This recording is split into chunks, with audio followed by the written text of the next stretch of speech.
Shadow Stalkers use extremely thin mana tentacles to drain energy with absorption waves. Knowledge flowed while Ren prepared his trap. And those waves follow a very specific pattern. The mushrooms in his hair pulsed while he extracted the silver-rank protocore crystal he'd obtained from the worm. Unlike a normal crystal, this one still maintained part of the incomplete core's mana storage structure, making it perfect for his needs. Its imperfect core nature actually made it more suitable for what he planned. He thought, if I overcharge it with the correct pattern.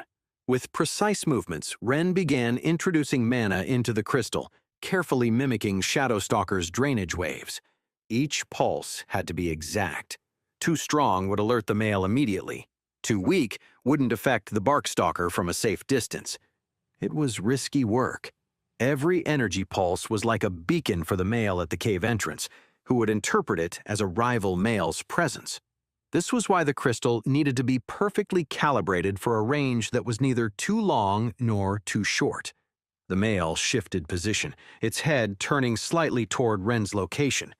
Though still too far to detect him completely, its mere movement sent chills down Ren's spine.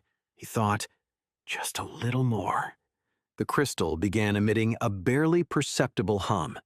To the bark stalker, it would feel like an approaching shadow stalker male. The wave pattern was unmistakable to a creature that had survived this long in such dangerous territory. The reaction was immediate and dramatic. The camouflaged giant tensed, its perfect environmental fusion faltering for a moment. The mushrooms pulsed in response, the primitive fear of losing years of accumulated energy so close to evolution was overcoming its instinct to maintain position. Ren moved the crystal with surgical precision, directing the waves. Finally, the bark stalker began retreating, abandoning its position with clear reluctance. Each step, taken as quickly as its massive form allowed, brought it closer to the cave, while trying to escape what it perceived as an approaching predator. The male at the entrance rose to its full height, its body revealing itself in all its terrible glory. It had detected the bark stalker, a prey too tempting to ignore, especially one so rich in accumulated vitality. Now comes the dangerous part, Ren thought while preparing to move. He needed the male to chase the bark stalker far enough from the entrance, but not in his direction nor toward the school's safe zone where teachers and assistants might detect the commotion. The mushrooms pulsed frantically when the male launched its attack. The bark stalker, caught between the false shadow stalker and the real predator, chose what it perceived as the lesser evil. But Ren didn't falter. Instead, he redirected the waves to quickly give the monster an escape route, where it wouldn't have to face either of the two males it sensed pursuing it. Its retreat turned into a full sprint as the real male gave chase, heading exactly in the direction Ren needed them to go. The entrance is clear, the knowledge showed him. He had about 20 or 30 minutes at most before the male returned.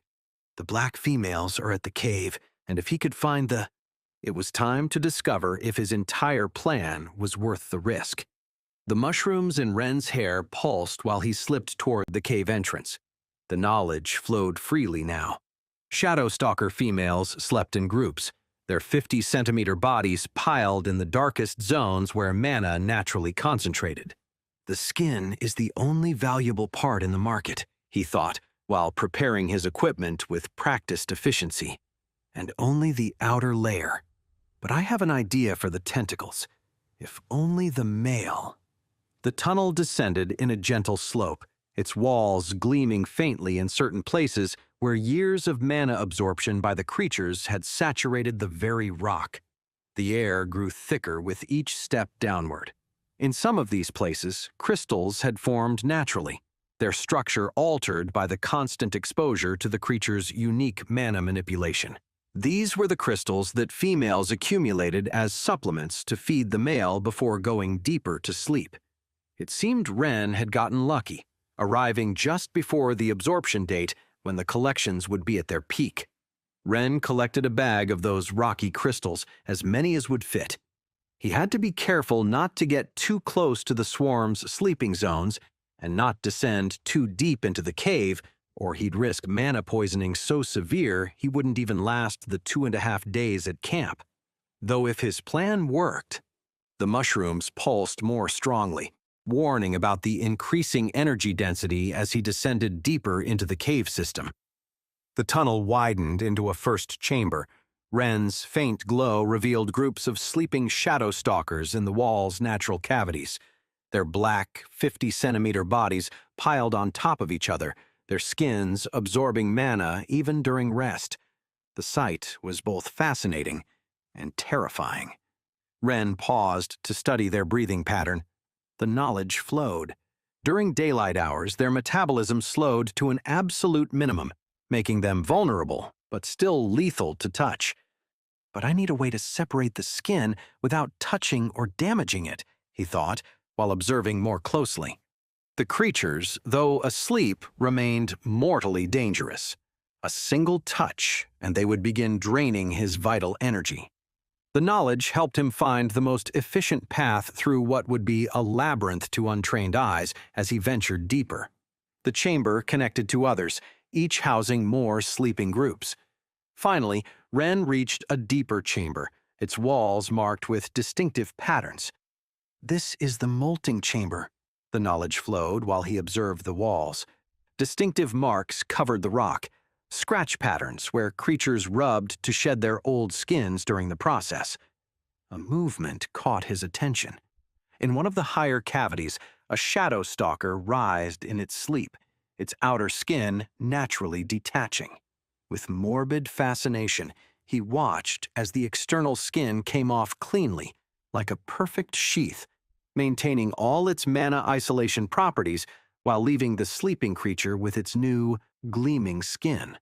The new body emerged larger and more fragile, but within days it would absorb enough mana to regain its hardness and elasticity in the outer layer. This was the chamber he'd been searching for. Dozens of skins rested on the ground. Some had been ruined by moisture, insects, and decomposing remains on the floor, but many new molts rested atop the damaged ones, in perfect condition. Wait, that's not the end. You've just had a free taste. Now get the full story on the Pocket FM app, link in description. Check out our next video and playlist, and don't forget to like, share, and subscribe.